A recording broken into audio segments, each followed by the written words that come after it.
everybody, and welcome back to the next episode of Ace Attorney, Miles Edgeworth Investigations. In the last episode, we went and we investigated the hallway that we were rudely kicked out into. And we actually found a lot of evidence to prove that this tacky-dressed individual is actually the murderer in question. So, I am ready to throw this evidence in his face and really throw the book at him.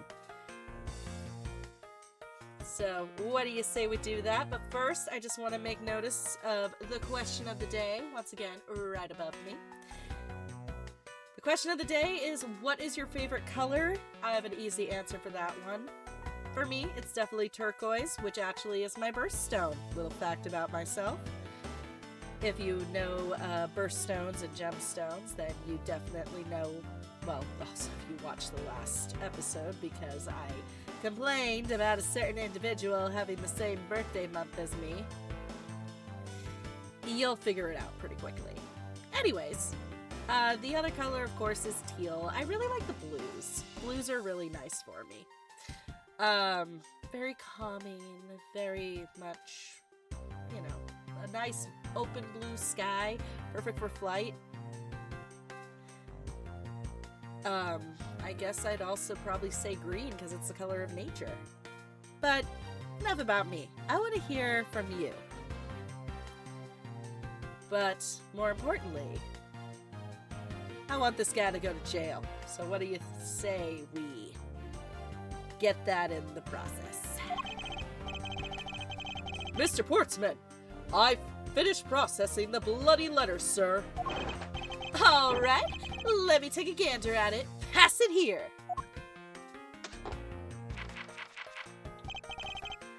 Okay, looking good. You there, take good care of this. Wah! Well, if it isn't Detective Gumshoe. Head of the line for you, Portsman. We've got you now.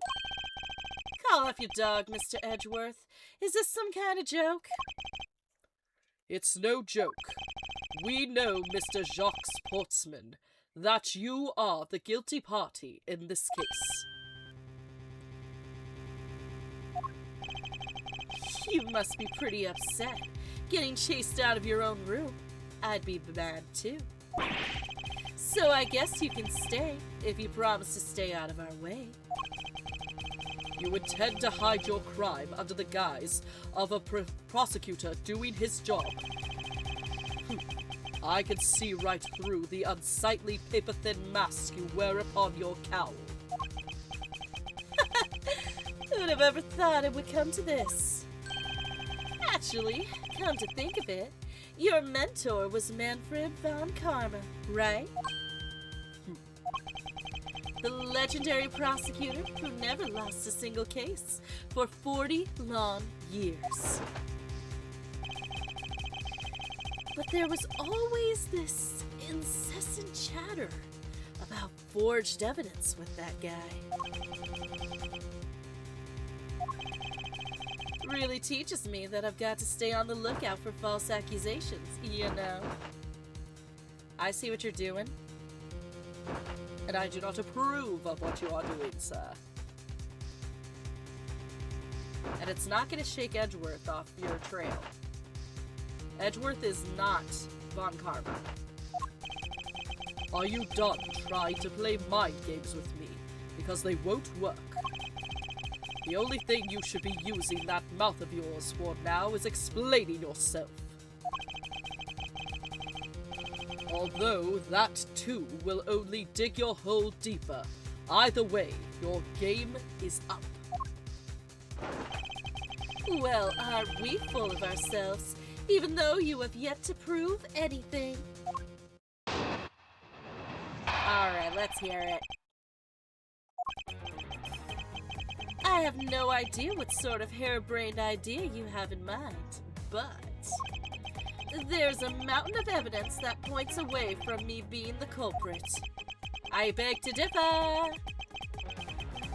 Besides, how may I ask, do you propose I unlocked your door and got in here? Look, I feel bad doing this to you, but I've got work to do, so we're done here. Smug. Hold on.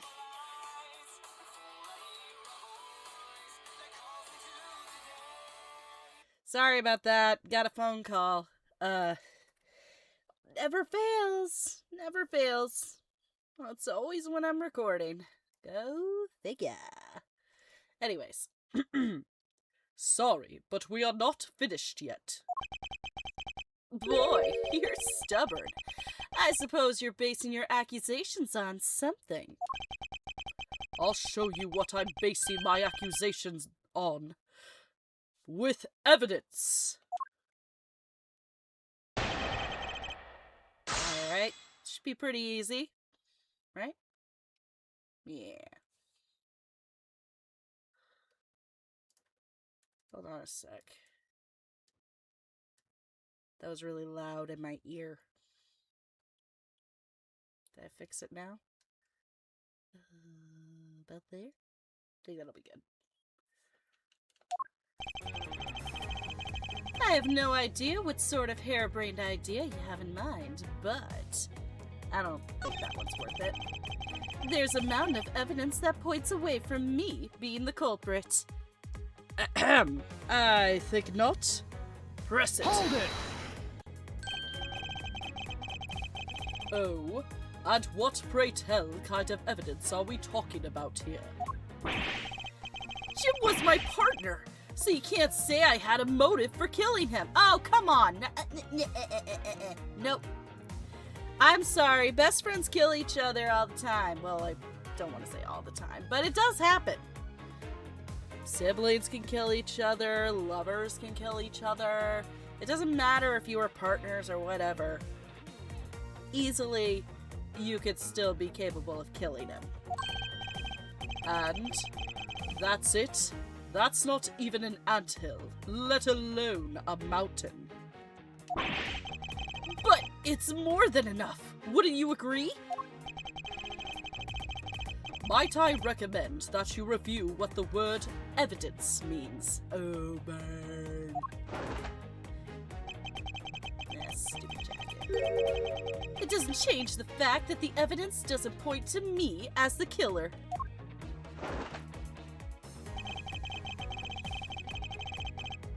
How do I propose you unlock the door? Do I present something here?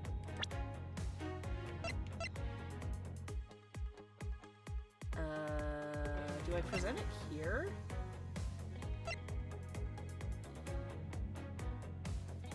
Stolen from the security office. So would I do it here? Objection! Yes! Okay. I believe you were able to open my office door with the master key, no less. Objection! Wait. Hold on for a sec. I never laid a finger on that key, as you already know. Precisely. You were able to open my door without lifting a single finger. Well, maybe you did, but only to direct. That's right. You used your finger to direct this person to open my door with the key. That would be Miss Maggie Bird. Take that! You had asked Miss Bird to open your own office door for you, yes? Yeah, I kind of forgot my key at home. Happens a bit too often for my taste, you know. But the room you had Miss Bird open at that time was not your own, was it?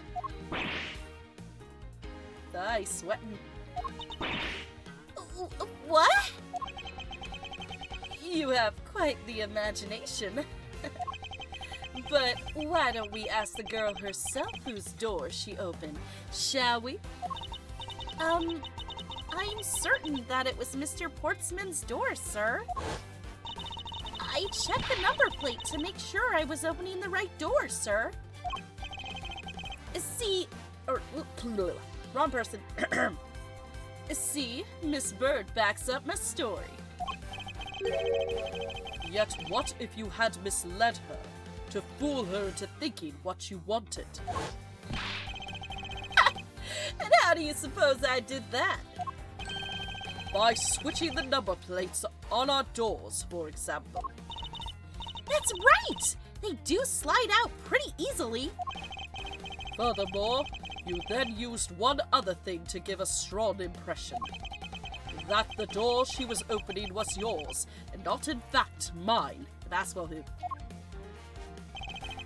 What was it that Mr. Portsman used to make Miss Bird think that it was his room? The darn basketball hoop, right here. This one. The darn basketball hoop. Let's do that. Take that! Yes! What? The basketball hoop, sir? It's quite the peculiar fixture.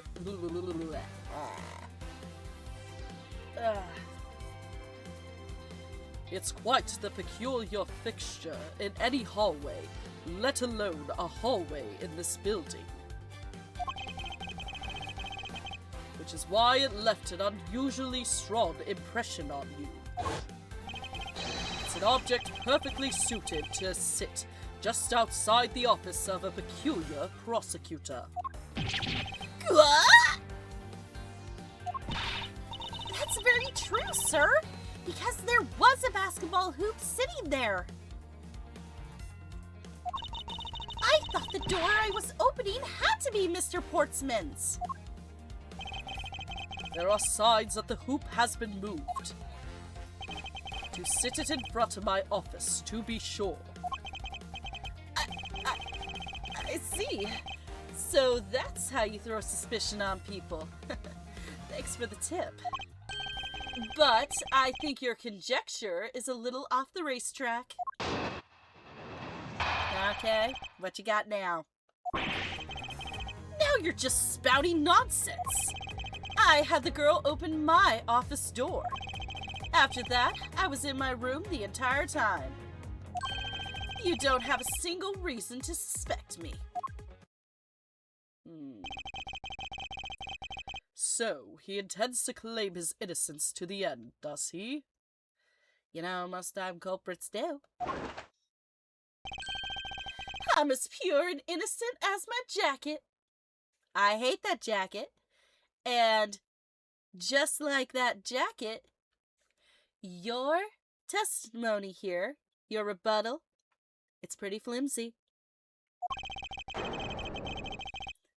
And Miss Bird is as dirty and guilty as the jacket she wears. How dare you? I like her jacket. I definitely like the feathers on it. My jacket's not dirty, I'll have you know. I just washed it yesterday. Please calm down, for I intend to show you who is the one truly covered in slime here. Alright. Now you're just spouting nonsense. No. I had the girl open my office door. After that, I was in my room the entire time.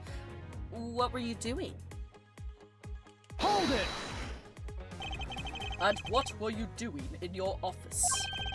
I was doing my usual training regimen. Training regimen? Were you going through your law books from start to finish?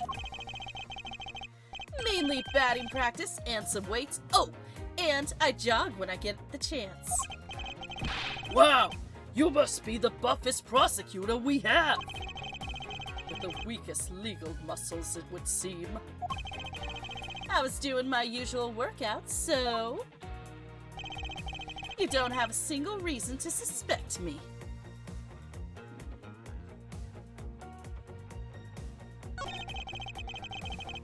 Okay.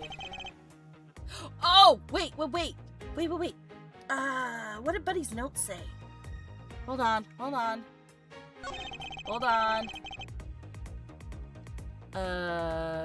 Present. What was Buddy's note? Okay. 3 pieces, just like we said about the phone, but it looks like you're out! Ah! Okay. So, you weren't in your room the entire time. Otherwise, Buddy wouldn't have written this and said that you were out. Objection! Haha, I gotcha! That was a lie. What are you talking about? How was that a lie? This is a note that the victim left for you, Mr. Portsman. A note? It was left under your door, or did you not notice? And right here it says, "But you're out." You were not in your room when the victim came to call on you. So then, where were you, and what were you doing? Shall I explain it in full detail for you? You were busy snooping around in my room. The very room you had Miss Bird open for you. Objection! That's just nonsense! You have no evidence that I made the girl open your door for me. Oh, but I do. I have very decisive evidence. No way! This is proof positive that you had Miss Bird open the door for you. Okay, I'm gonna guess it's this one right here, because Miss Bird says she unlocked this door, but her prints were not found on the doorknob. Yep. Take that! I had your door dusted for prints. My door? What for? Come on, I bet you didn't find anything. You sure are good at wasting time. You're right, I didn't find anything, and definitely not Miss Bird's fingerprints. Her prints?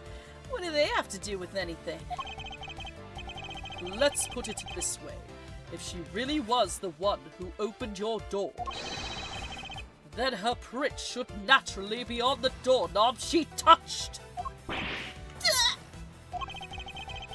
Further, all of the prints on my office door's knob have been wiped clean off. I can only assume it's because Miss Bird's fingerprints were on it. Don't you think it's time you gave up your charade? Or should I say charade? We know you stole into my office with the intent of stealing something from me. And Detective Faith found you out. Possibly because he heard sounds coming from a room whose occupant was on leave. Mr. Portsman, you killed Mr. Faith to silence him. And I had the misfortune to return when I did. You had to threaten me as you escaped. As I said when you had the gun to my back, no one gets away with committing murder in my office.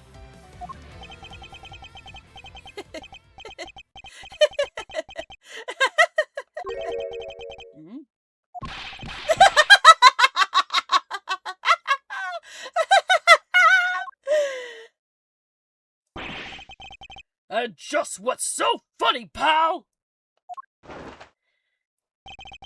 Well, that look of stiff seriousness on the face of this office's finest prosecutor, as he makes a huge mistake in accusing me, is simply too much to bear. There's just nothing else like it in the world. What? Mr. Edgeworth just explained it all, and he even backed it up. You're the murderer! Stop trying to be slippery and just admit to the crime already! And, as I said earlier, it's all so circumstantial, so full of conjecture. You say you checked my doorknob for prints. Well, I can readily confess that I had wiped that knob down well. Eh? I'm a little obsessive-compulsive, you see. I didn't want to touch a doorknob that you had touched, which is why I wiped the knob down as soon as I could after you opened the door. After that, it makes perfect sense that only Jim's and my own prints would be on there. You made that up just now, didn't you? Furthermore, as for the note Jim left for me, do you know exactly when that was? For all we know, he could have left it there before I arrived at the office. Like early evening, for example. Are you saying you failed to notice a note in your doorway? Hey, even geniuses fail at times. You're so smug, I hate you. But pride comes before a fall, Portsman. I was probably too preoccupied by work-related matters, although that's no excuse. Now that's just a flat-out lie! There's no way you didn't notice a note that size! Ah, but you can't prove that, can you? Say something, Mr. Edgeworth! Back me up here, sir! Portsman makes a good point. I can't prove that he didn't simply overlook it.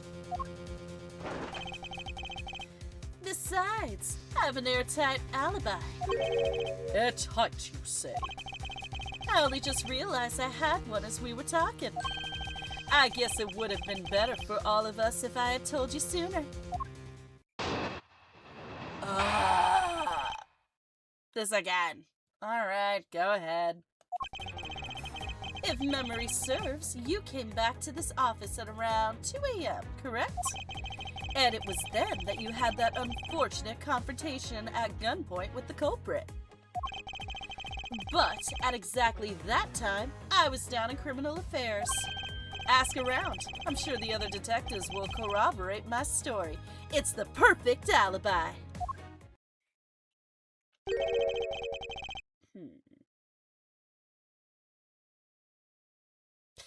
So, what if he...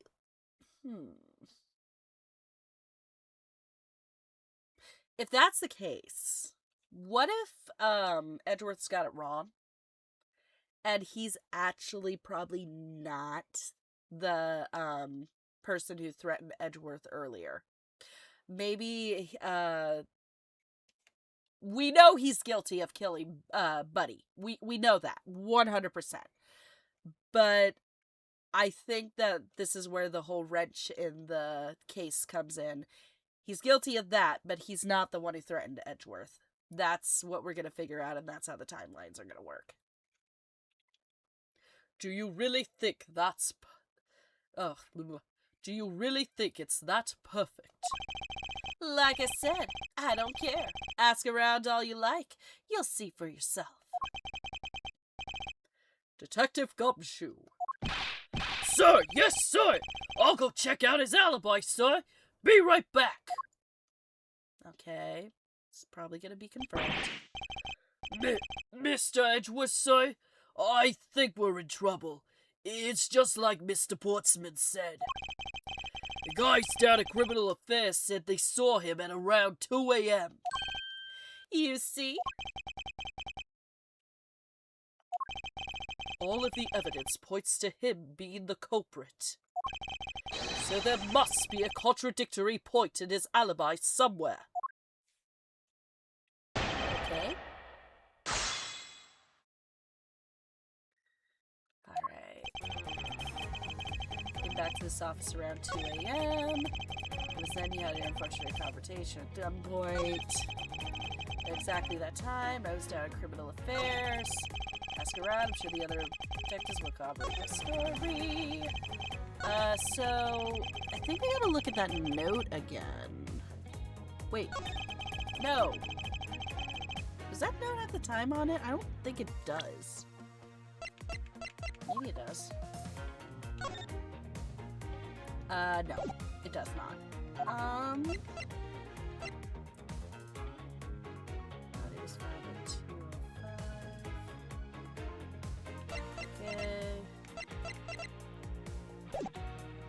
Okay. So is this a moment where I just press him on everything? Hold it! You are correct. It was around 2 a.m.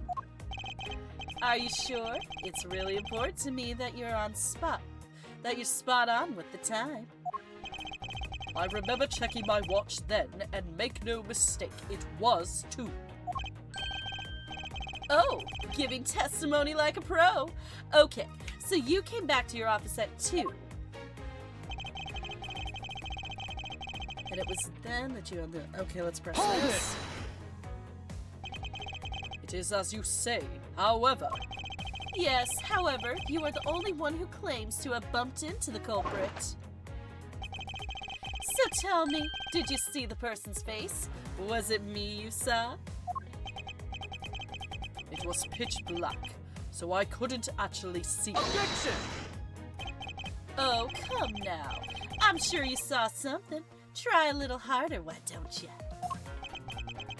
I'm beginning to feel like I'm the one being interrogated here. Oh well, it doesn't matter if you remember or not. It only matters that you ran into the culprit. What were you doing in criminal affairs? Hold it! So, you paid the Criminal Affairs Department a visit. Yep, right after I left the prosecutor's building, I headed straight for the precinct.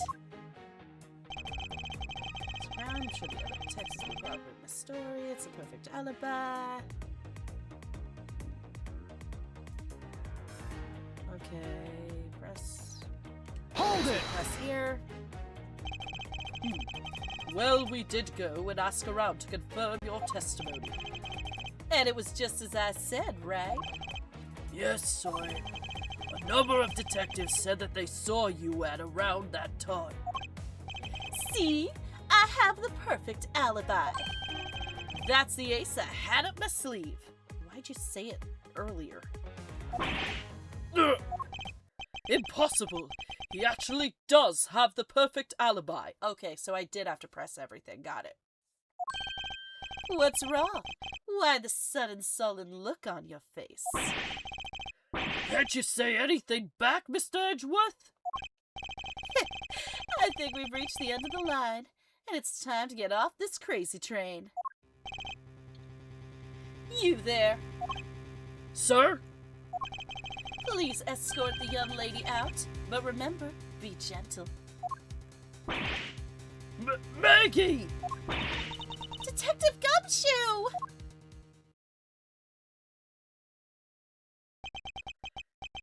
Is there nothing I can do?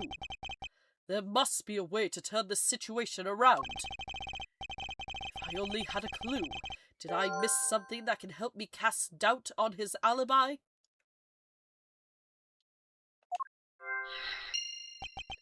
I need to calmly think this through one more time, and with logic. Alright. Let's do this. Okay.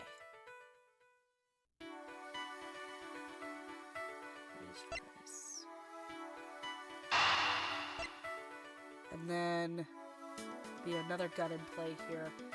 I think it's this and this.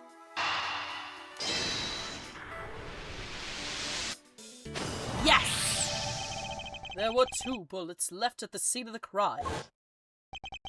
One that robbed Mr. Faith of his life. And one that nearly robbed me of my jacket. However, the murder weapon only shows signs of being fired once, meaning that it is entirely possible that a second gun was used in my office tonight. But seeing as how the killer had to steal Mr. Faith's gun, I doubt the killer had another gun up their sleeve. Aha! So there were 2. 2 different people. One committed murder, and I'm guessing the other one might have been trying to steal. Therefore, the second gun could have been the property of an entirely different person, which could mean that there was another person who paid a visit to my office tonight. Oh, geez, guys. I don't know. Oh, this is a tough choice on what to connect. I don't know. I'm gonna take a shot. I'm gonna take a shot in the dark. Let's see.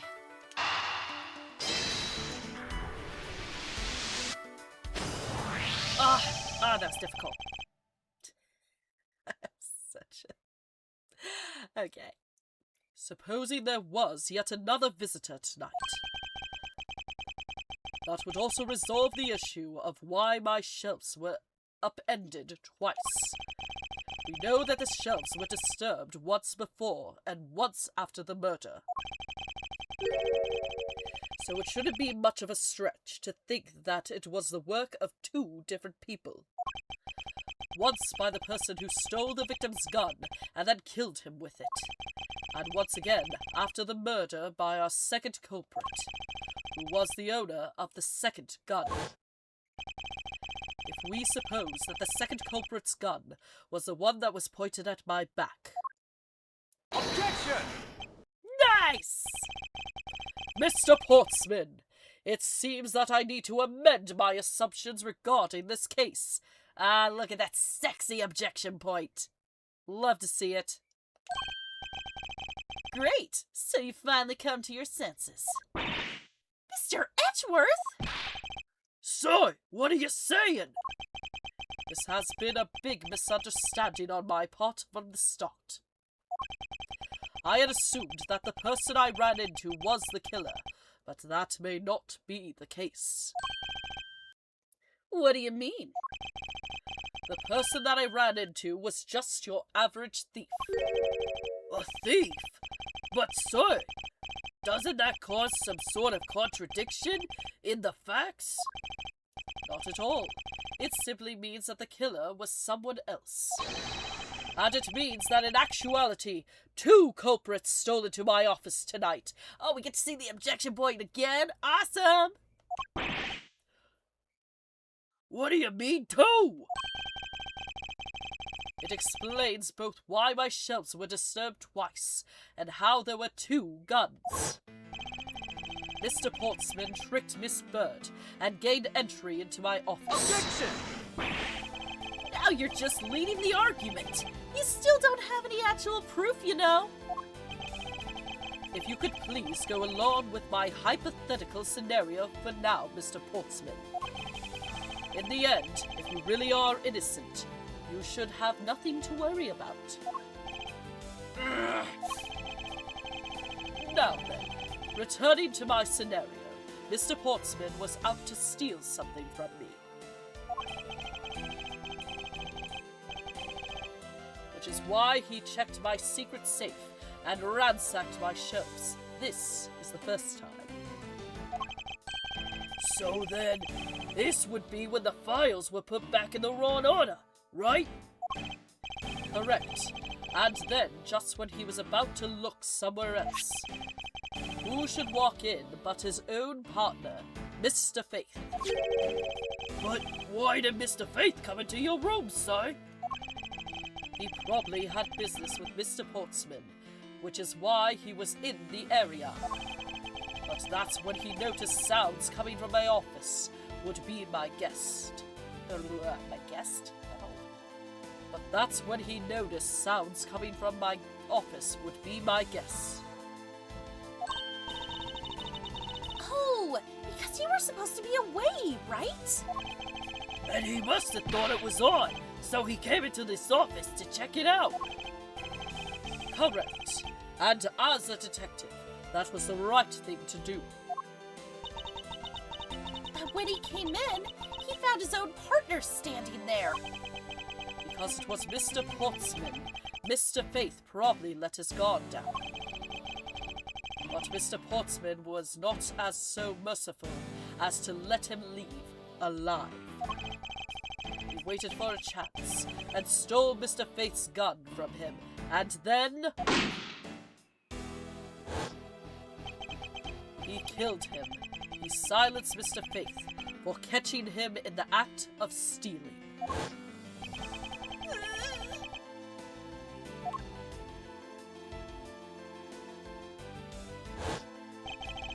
This was the moment in which the first shot was fired, the one that landed in my files.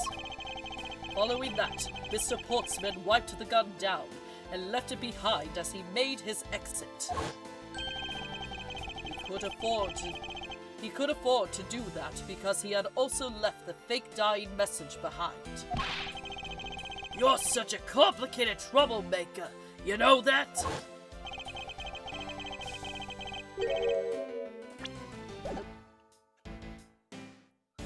Well, if things were as simple as that, then all would be solved. However, there was yet another visitor to my room, and this is where it gets complicated. There was another? Isn't it so? Yes, and this other person's objective was also to steal something from me. Now then, even after Mr. Portsman left, the door to my office remained unlocked. However, this new visitor had no way of knowing that, and so they stole the master key from the security guard's room, and then entered my room and searched through my shelves. This was the second time they were disturbed, and it seems the thief found their prize. A stolen zero file, right, sir? Correct. Only just as the thief was about to leave with the file, I appeared. The thief then threatened me with their own gun and made their escape. A second bullet was fired during that brief encounter. So, the shelves getting messed up twice, and the 2 bullets. It was all because 2 different people were doing those things at 2 different times. Precisely. So, now do you see, Mr. Portsman? The person I met was just a thief, and was not, in fact, Mr. Faith's killer. Your alibi for the time frame in which I ran into the other person is now irrelevant. Because we now know that the murder took place during the first culprit's visit. Objection!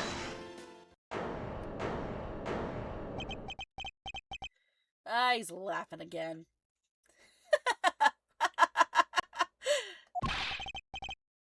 What's so funny, pal? Absolutely splendid. Your scenario explains everything.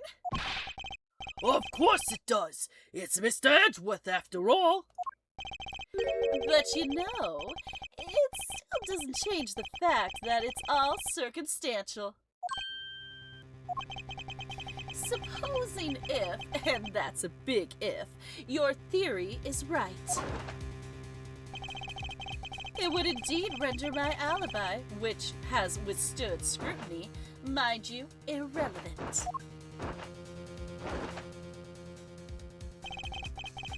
But there is still one defining point of your argument for which you have no evidence. Your supposition that I was the first visitor. Mr. Edgeworth, you can't let him get away with that, sir! But he has a point. I have absolutely no proof at this point. Don't say that, sir! I don't believe this! Don't worry, Maggie! I'll do something if I must! You know something? I find your attitude to be somewhat peculiar, Mr. Edgeworth. If the person you met really was just a plain old thief, then why is that person not your main suspect? That is, if your theory is correct.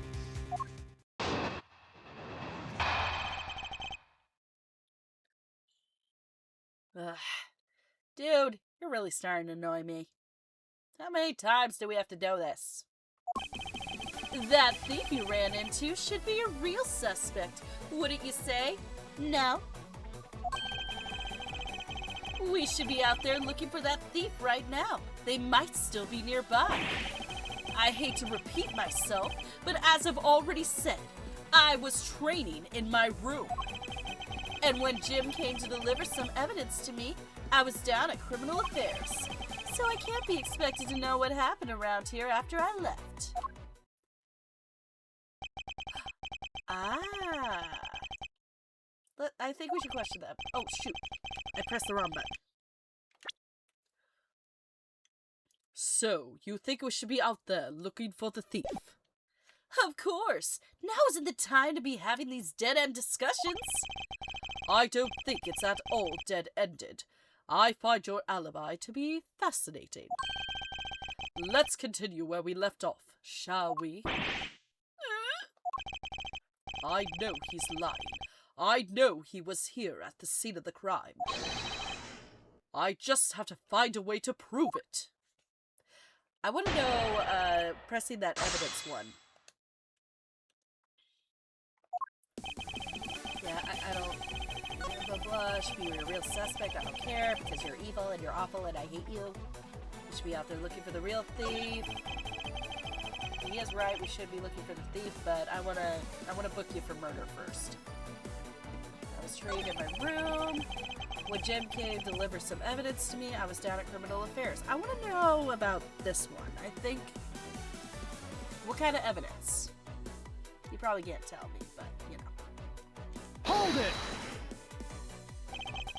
Why didn't you go there with Mr. Faith?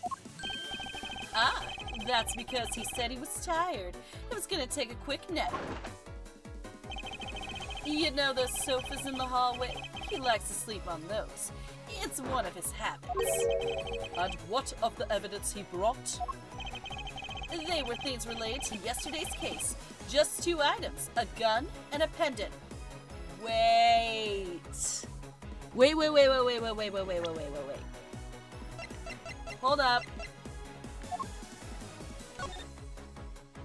I brought the 3 pieces of evidence. Okay. All right. The 3 pieces of evidence by, I thought it was 3. So, where's the 3rd piece? Okay. Interesting. This piece of testimony seems too crucial to let slip through the cracks. Okay. 2 items, a gun and a pendant that are related to yesterday's case. Well, that, sir, is a lie. Yep. Objection! All right. Only 2 pieces. I believe the proper phrase here is, you fail. Excuse me? You fail as a prosecutor, Mr. Portsman, as you intend to keep evidence hidden from me. What are you talking about? I haven't hidden anything from you. Well, here's a piece I think you should read carefully.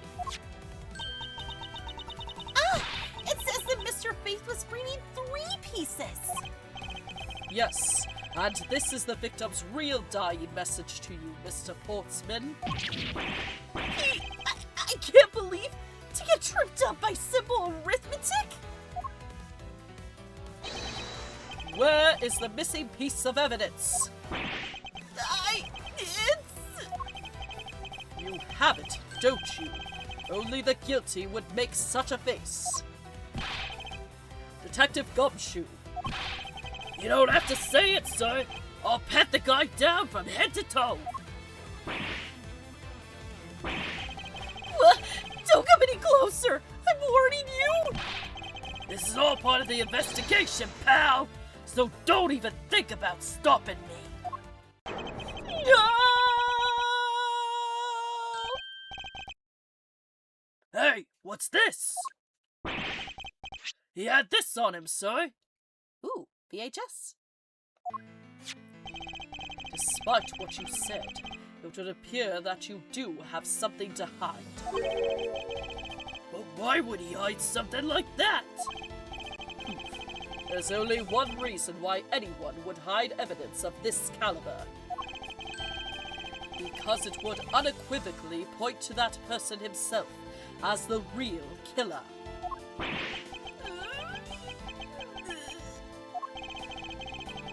Let's examine this videotape in a little more detail. Or the section of the tape that will drive the last nail into his coffin. Alright.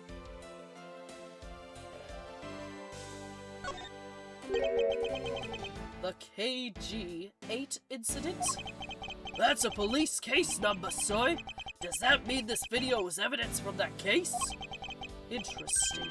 However, what's recorded on this isn't what's important right now. Let's give the case scene a thorough once-over. Oh, blood. Ah, that's blood, isn't it? Yes, and I believe this is what the good prosecutor was trying to hide from us. This blood is still fresh. You mean this might be Detective Faith's blood? No, you've got it all wrong! No amount of denial can save you. We have but to run a blood test to find the truth. You told us that you had received evidence from the victim earlier. Now you will tell us when and how did the victim's blood find its way onto this video? Yeah! It's totally suspicious! Was it at the moment of his death? Did Detective Faith have this videotape on his personage when you killed him? You know very well there's no way to prove that! Not even if we were to examine this tape for fingerprints? Oh, that guy's gonna throw his neck out with how many times he's been aghast. Just astonished by my amazing investigation skills. If I had to take a guess, I'd say that the only ones on here would belong to the murderous you and Mr. Butty Faith. No! Impossible! I'm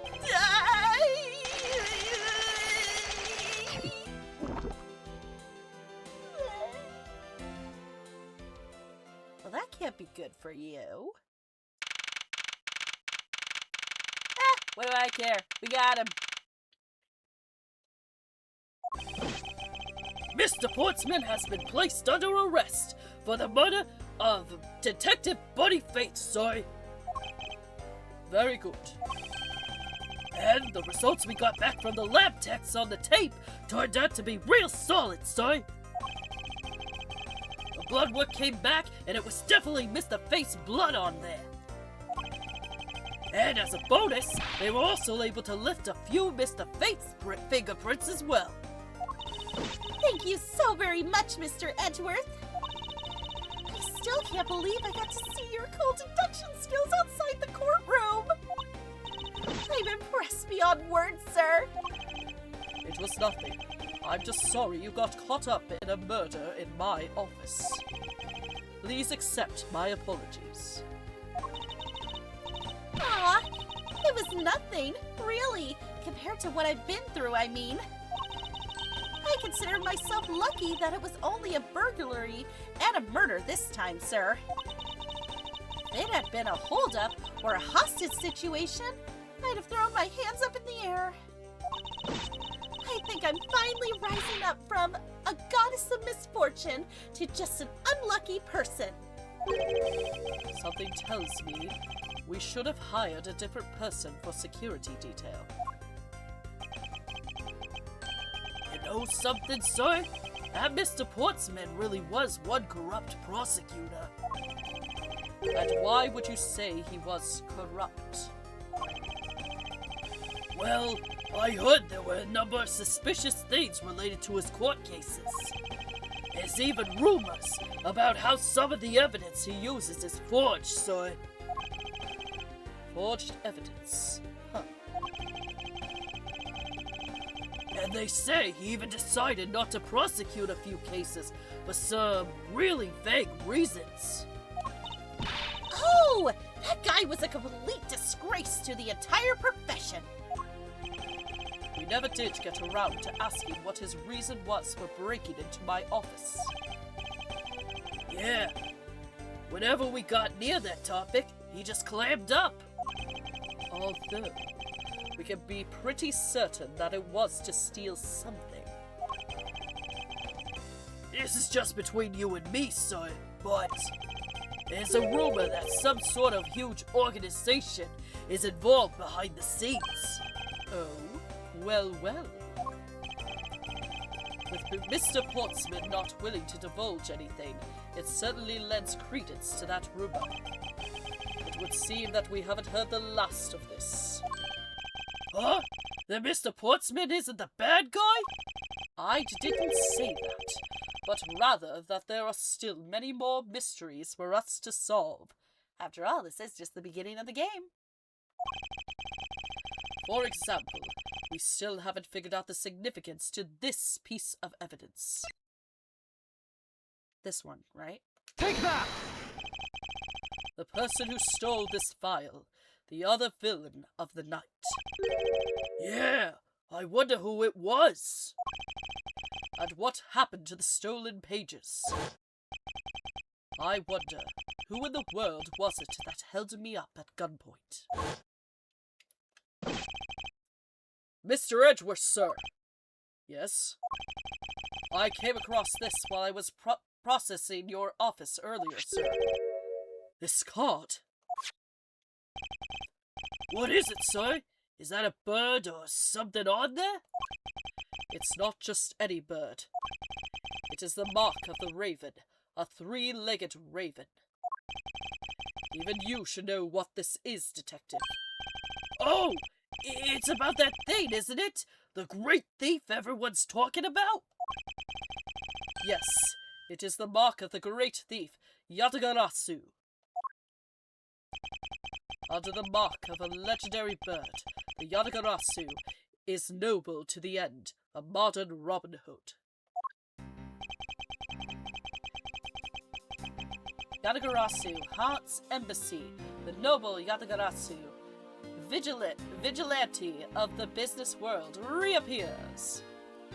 Labeled mysterious and phantom-like, the Yatagarasu appears and vanishes at will. Though we don't know much about this thief's ultimate goal, we do know the targets. Yatagarasu likes to find and make public evidence of corrupt dealings of all sorts. The theft is always performed in silence, and always with perfection. Once a target is chosen, no dramatic calling card or announcement is sent forth. Instead, the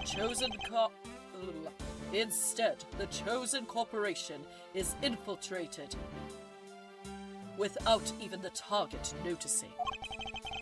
Some days later, the evidence that was found is sent out to the mass media, along with this single card. Although it has been a while since a Yatagarasu's last appearance. Hey, Mr. Edgeworth! Look! Something's written on the back! What? Let me see. It's the location of where the thief put the stolen files. So, the person who stole the contents of the file was the Yatagarasu. The Yatagarasu organization. Quite a few key words are popping up in this mystery. The murder in my office.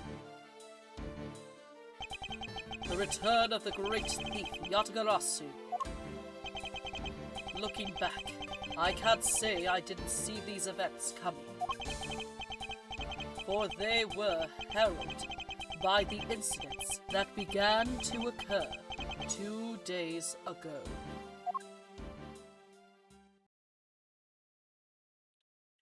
And with that, that is the end of this first case. Turnabout visitor. Alright, let's save our progress. Alright, and our next case is going to be Turnabout Airlines. I think that this case was rather straightforward. I expected it with, it being the first case and everything. Later on, I'm pretty sure it's going to be more difficult. We might not actually know who the culprit is. We have to actually figure it out, which will be fun. But anyways, I'm happy that we got that stupid jerk Portsman, arrested. And it sounds like there's going to be an overarching mystery throughout this game, which I am so here for.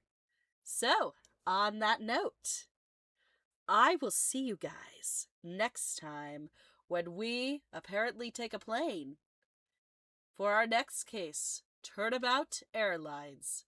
See you guys then. Bye!